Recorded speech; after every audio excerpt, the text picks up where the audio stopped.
this time, just like a question which is still resounding in my ears from the break, I will talk about a little bit the methods of meditation, which is fairly unusual. When you have Dharma talks, usually have the great, Dharma memories, also Dharma words, Dharma teachings. But how we meditate and why we meditate, usually it comes up only when you come to a retreat. I do believe that this is important, that from the same seat, from the same person, you hear that. As an introduction, I say that we are truly, really lucky because Buddhism and Taoism met, and out of the marriage, there's a great child. The child is called Zen. Without this child, we would not be sitting here. So Zen meditation became very, very simple, very clear, and very efficient. I would say best of both worlds. Okay? So when we talk about meditation, what is that?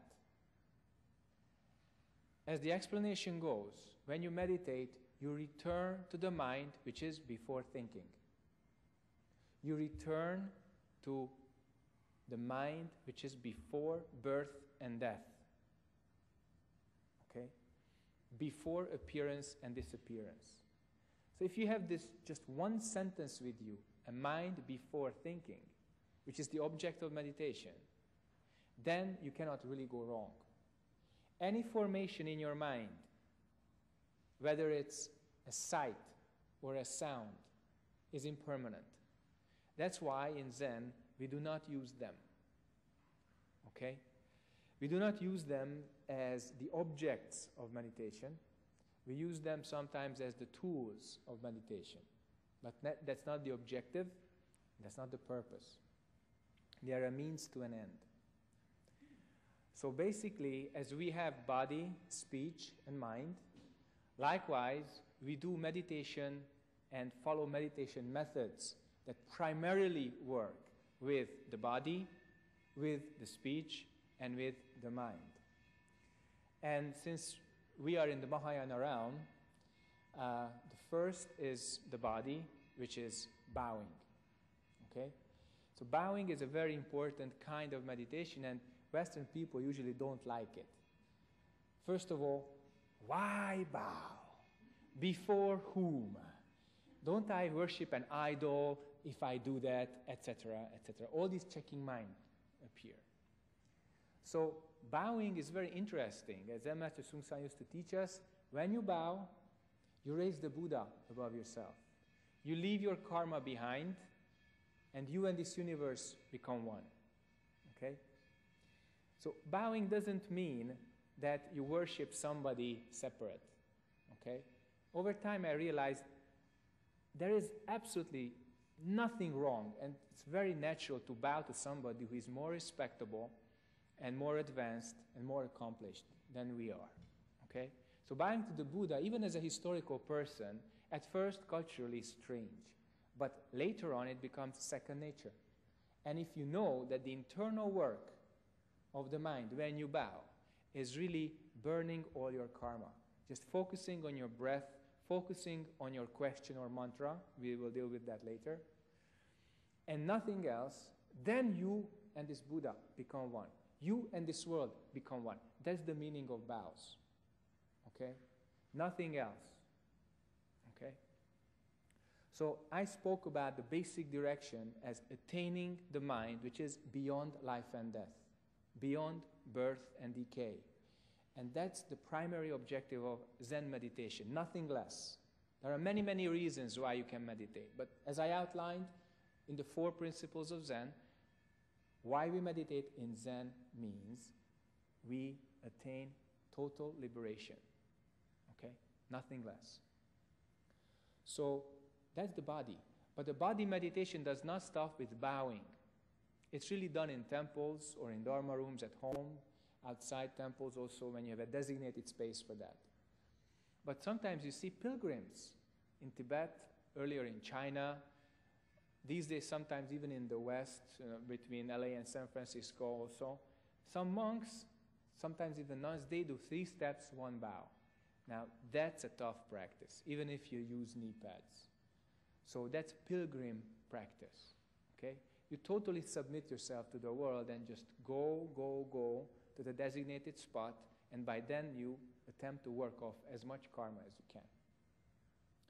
There are other meditation types with the mind, but they all have an object.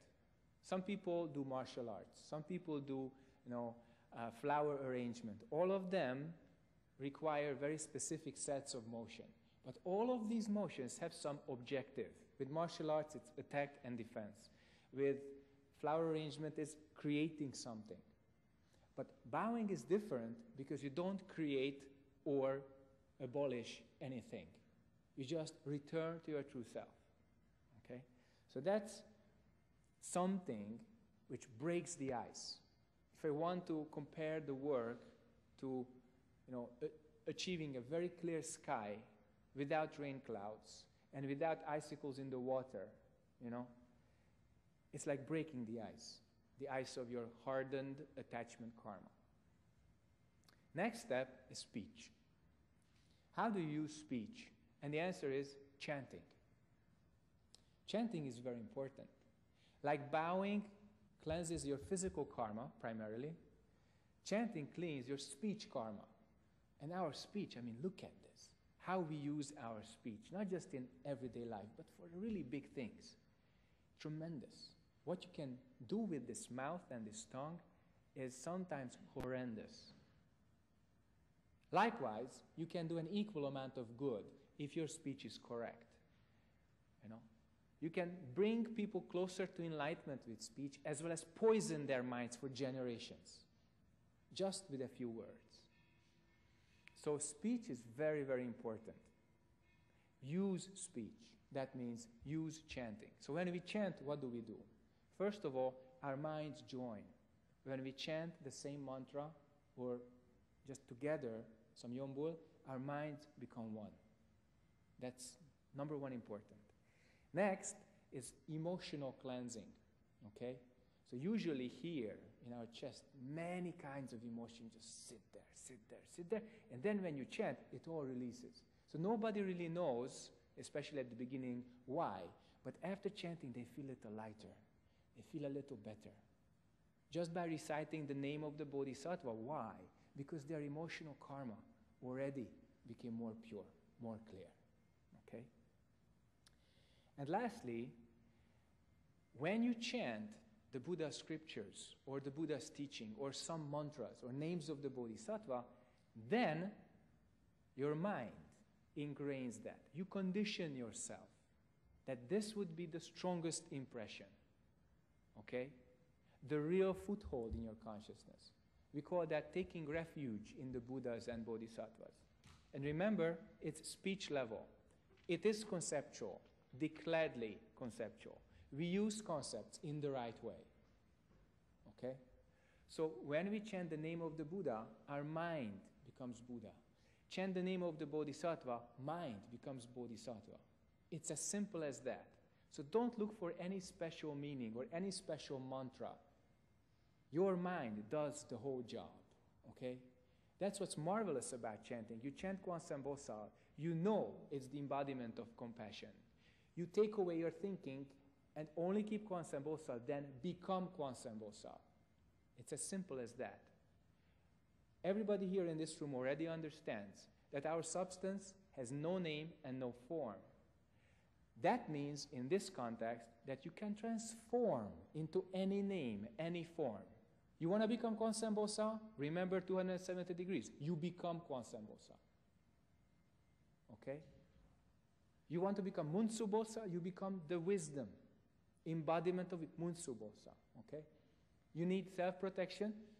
Recite the Om Chirim mantra many times. Then, do that. So chanting is very interesting because what you chant happens. Some people call it the magic of the words. No, it's the spontaneous and everyday function of your mind. But when you chant, you notice it. You see this Shinjung altar on my left, on your right? Deities, okay? When we talked about the 6 realms of existence, that's deity realm, the 6th realm. So many Westerners, they ask me, why do people chant to these altar pictures? Nobody really understands when they come from the West. And I say, they don't chant to a picture. Here, in Buddhism, everybody has a basic understanding of the 6 realms of existence. And that is not a picture, that's a door. And when you chant, the door opens. And then deity realm, human realm, become one. Okay? You support the deity with your faith. The deity supports you with correct action. That's how it works. That's why many Buddhists, not just in Choharu, full moon time, also many times outside these great days like Jijang-je, Kwanum-je, etc., they chant. Why? Because they want, we want, all these realms to become one.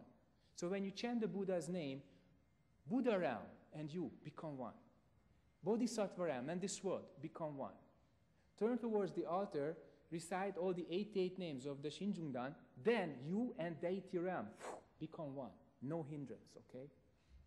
Only take away your thinking, take away your opposite's mind, recite the name, then it happens. So, human mind, as I have said before, is very, very powerful. Okay? So what you create is supremely important. But when we talk about chanting, I would really like to talk about what we take away rather than what we create. Okay? So you take away the unnecessary speech karma and the unnecessary emotional hindrances. That's very important. Okay? And then, depending on the content of the chanting, your mind becomes that. You chant Kwansen Bosa, become Kwansen Bosa. Okay? So this is like melting the ice, which is already broken. So you have the ice field as the hindrance. Bowing breaks it, chanting melts it and starts to boil it. Okay? In some languages, meditation means heating up the heart. When you warm up your heart, and that's chanting. That's Yombul. Okay? Next is the mind level. And the mind level is also very interesting because then you sit. Your body doesn't move, your speech doesn't move, and also then your mind doesn't move. How? You keep what we say a great question. Last time we referred to that. What am I? Or what is this? In Korean, what is this is imoko. Okay? This very important tool which brings your mind back before thinking. If you practice correctly, after a while, the words of the question disappears and only the question remain. Now, if you think you understand this, then it's only a logical understanding. And I repeat, if you practice, the words of the question disappear. Only the question remains. That means an infinite time, which is clear like space, clear like a mirror, perceiving everything as it is, moment to moment. And the question, what is this, never disappears, but the words are not there. Okay? That's when the Hwadu starts to function without the words. Okay? Likewise, when you practice a mantra, a yombul inside, because you don't like the question. For some people, it's too direct, too cold, too icy. They don't like the question, you know? Sometimes too sharp. So then they use some mantra, and then that mantra also does the same job, but then the mind moves in a little circle. Kwansen Bosa, Kwansen Bosa, Kwansen Bosa, Om Mani Padma, Om Mani Padma, Om Mani Padma. Okay? It's a closed circle. You don't lose energy. There's no extra thinking. If your karma just takes this yombul away, then immediately return. Just like to the question. Immediately return. So when you deal with the mind directly, then non-judgmental approach. Very important.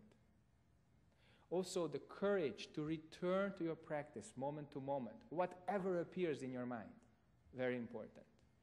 The sixth patriarch said, do not attach to anything which arises in the mind. That view itself is Buddha. In fact, he heard this from the Diamond Sutra, and then he got enlightenment. Okay? And then when his teaching was really refined, he said, Bodhi has no tree. Clear mirror has no stand. Originally nothing. Where is dust? Okay? So this is a very important point, because when you practice the Hwadu or the mantra, then you can get to this original point. Okay? And since this point has no name, no form, you can call it originally nothing. But if you're attached to nothing, it's a mistake. It becomes your trap. Because nothing is already a name. Remember that, because great existentialists in the West, they missed this point, and then they killed themselves. Okay? And Buddhism is not something nihilistic. Okay? It's very, very important. So, the third method that we use in our school, and of course in many other places, is just perceiving the sound. It's the simplest and I think the most difficult. In some other traditions they call it shikantaza, or just sitting. They don't pay special attention just to the sound, but to everything. But in our school, the kwanum means perceived sound. So it's said that Avalokiteshvara Bodhisattva, when practicing deeply the Prajna Paramita, perceived that all the 5 skandhas are empty, and the method to that was perceiving the sounds. If you just perceive the sounds moment to moment, and you go back, what is it that hears the sound? Then your thinking disappears. Likewise, when you recite the mantra, you go back, what is it that recites the mantra? Thinking disappears. And with the question, what's really interesting, you don't have to go back anywhere, because the question is already pointing to what is this. That's why it's so direct. That's why it's so impalatable for a few people, and that's okay. Fortunately, we don't have the same karma, so we don't have the same approach, we don't have the same method. Okay? There are many methods. But one of them you may want to use. Because if you don't, then everything remains just here in your cortex. And that's of no use when the big crisis comes. Okay? So these are the 3 basic methods dealing with body, speech, and mind. And when you deal with the mind, as I mentioned, bowing as breaking the ice, chanting as warming up the water, just sitting is like blowing the clouds away, the white clouds, and then only the clear sky remains, without any hindrance. So you see how the levels of the metaphor build on each other, and I have to use this metaphor, not just to give you a little Zen cartoon, but to actually give you the methodical approach. Why?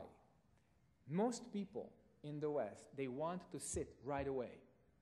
They sit down and they want to go nuts after 5 minutes, because all their unfinished karma very strongly appears, and their mirror mind, their not moving mind, is not strong enough. So that's when they get some Zen sickness. Okay? Many beginners have that problem. So they sit down, and immediately all their unfinished emotional karma, physical karma, cognitive karma, they just hit like an avalanche. Okay? And that's too much. So if we look at tradition, how they used to get people into the sonpang, into the Zen room, we see that at first they had to work. It was working Zen. They were hengjas. It means love action. Okay, that's before they became samis or saminis. Then they spent 4 or 5 years as novices. That's when they did a lot of bowing and chanting. To the present day, in the Chonglims, in the 5 major temples of Korea where full training is given, and also in the Kangwons, they do that.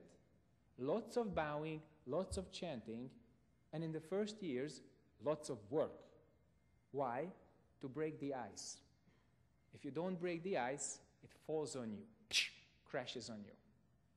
Then, not so good feeling, okay? So that's when in the West people said, I don't want this, chanting and bowing. I want to sit right away and get enlightened, because the Buddha was also sitting, so I want to do the same thing. So they sat down, and in a few months, some of them went a little cuckoo. And they said, cuckoo. Why? They couldn't take it. Okay? So we say consciousness is a little broken. Broken because too much karma appeared and they couldn't absorb it, couldn't digest it, couldn't reflect it. Okay? That's a major problem.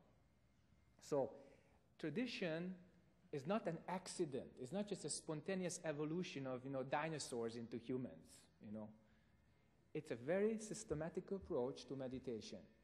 And we don't have to trust that right away. But when we have a problem, let's look at this 2,500 years of experience accumulated in the present schools, and we might want to use something which helps us.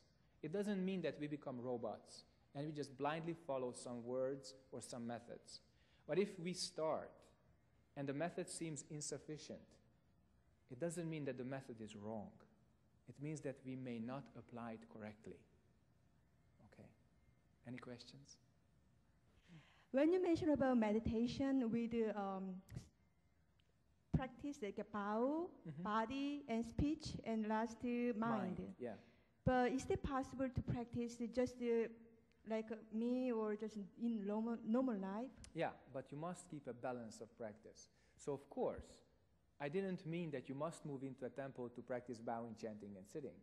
But for instance, in our school, every single day, bowing, chanting, sitting. That's morning practice. Evening, chanting and sitting. And if you want, also bowing at your leisure. Why? Zen Master Seung Sahn recognized that if you want to deal with your karma as a beginner, sitting is not enough. Chanting also alone, not enough. Bowing, of course, alone is not enough. So he did all of these, and he was teaching all of these. Okay? That's balance. Okay? Thank you, sir. You're welcome. Thank you for your attention.